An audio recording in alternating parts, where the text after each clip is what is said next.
Değerli izləyicilər, videonu bəyənib kanala abunə olun ki, hər kəs son xəbərlərdən anında məlumatlansın. Sabirabadda yaşayış evinin yanması nəticəsində bir ailənin 6 üzvü yanıq xəsarəti alıb. Xəbər verilir ki, hadisə Sabirabad rayonunun Bala Həşimxanlı kəndində qeydə alınıb.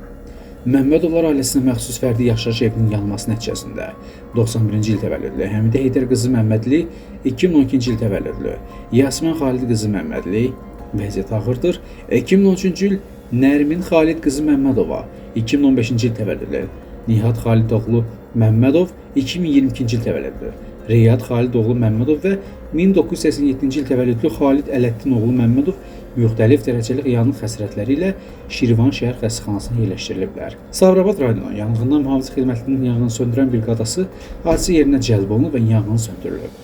Qeyddə ki, hadisə nəticəsində 160 kvadrat metrlik ev əşyaları ilə birlikdə yanıb. Faktla bağlı araşdırma aparılır.